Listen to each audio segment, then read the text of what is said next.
We want to solve this for x. Tell me what x is. And we have one of four answers. Choose A, B, C, or D. All right. All right, so let's look at this a little bit. The first thing you notice about this is not an equal sign, is it? So we call this not an equation, but an inequality because of that sign right there.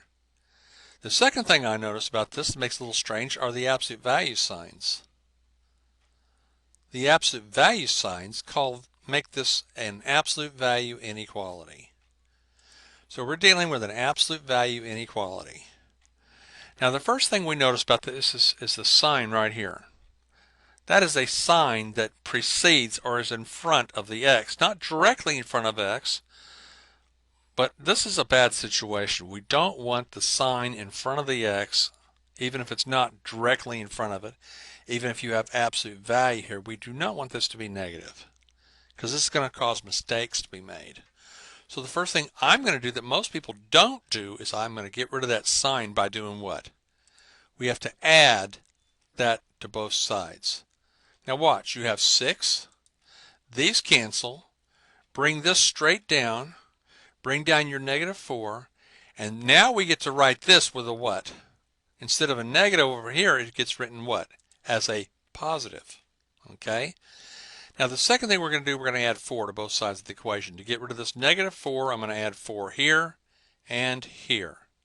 We're going to get 10 is less than just the absolute value. Okay? Now let's a little side note up here. Is it true that 2 is less than 3? Well, yes, it is, isn't it? Another way of saying that is that 3 is larger than 2. Go back a little bit now. If it's true that 2 is less than 3, then we know that 3 is larger than 2. Both these situations are true. Now notice, on this one, the 2 is written first. When we write the second inequality, the 3 is written first. And then you're going to write the 2 over here. This changes though, doesn't it? Okay? To say 2 is less than 3 is another way to say that is that 3 is larger than 2. Watch now. I write the 3 and then I write the 2. Okay? But in both cases I'm pointing at the 2. If this was the end of an arrowhead, I would be pointing at the 2 here. If this is the end of an arrowhead, I would be pointing at the 2 here.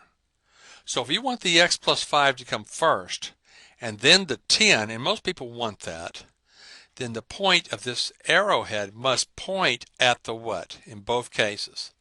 At the same number. So the arrow is pointing at the 10. To make this right, the arrow must point at the 10. All right? Okay, so let's think about this for a little bit. All right, we're going to find a solution set for this. And while we do it, let's graph it. Give me some graph paper here. And let's number this starting at 9, 10, 11, 12, 13, 14, 15, 16, 17, and so on. Copy down the absolute value inequality and take out that x plus 5. Get rid of that just for a second. Okay? Now, what number could you put in here and have a true statement? Well, what we don't want to put in is a 9. The absolute value of 9 is 9, and that's not going to be larger than 10. So this is a no. So we're not going to fill in with a 9 here. Then what could we put in here? Could you try a 10? The absolute value of 10, is 10, and that's greater than or equal to 10. So the number 10 works. Fill in the 10. All right. And then what number you want to try next? Not 10, but what? You know, 9 didn't work and 10 didn't, so let's try this one. Try this and see if it works. So we're saying the absolute value 11 is 11, and that's larger than 10. That's a yes. And so on, 12. You're going to find out 12 is bigger than 10.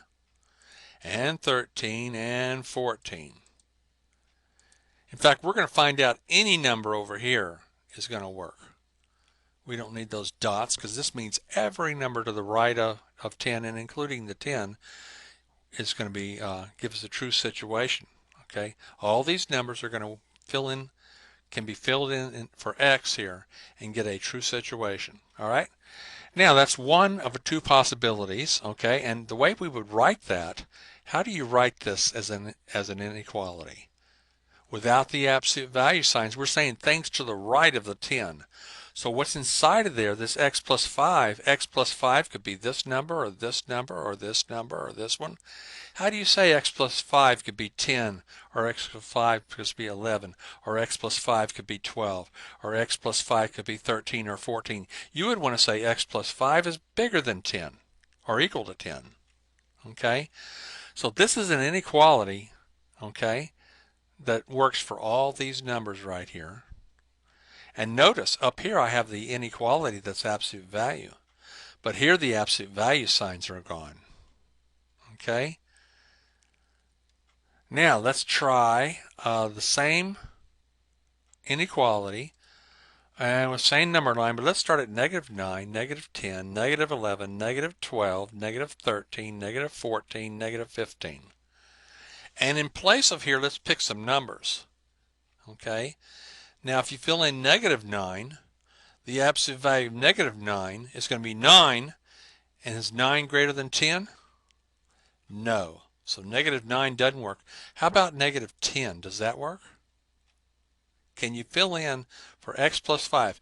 Can x plus 5 be -10 and get a true statement? Well, let's see. The absolute value of -10 is 10, and that's greater than or equal to 10.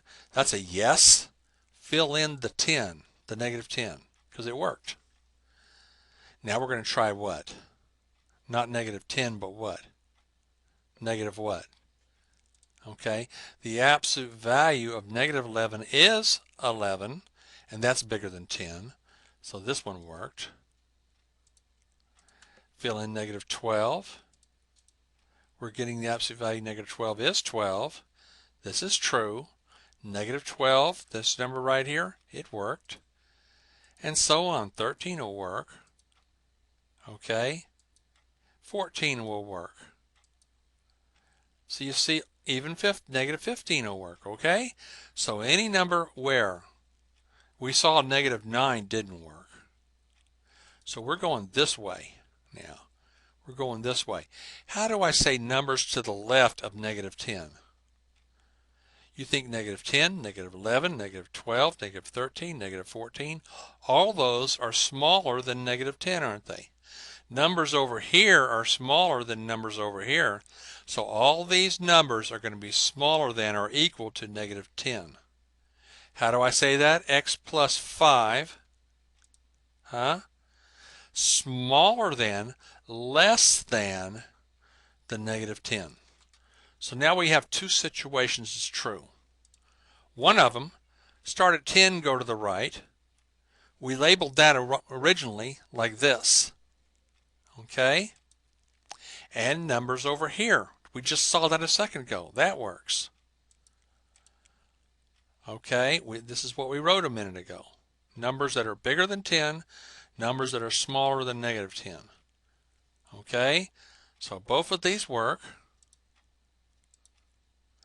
Now, if this is true down here, we could subtract 5. So we're going to have x is greater than or equal to 5. Over here, we're going to subtract 5. X is less than or equal to, what's -10 and -5? If you owe $10 and you borrow $5 more, now you owe more money. You owe more than $10, don't you? Okay. All right, so you're more in debt. You owe more than you used to owe. So here are my two numbers. There's 5. We said numbers to the right of the 5 and including the 5. This is one of my final answers now. Notice we're writing this without the absolute value signs, aren't we? And at the 15, fill in the -15 and go to the left of the -15. Okay, so of my 4 choices now, I have to pick what? D.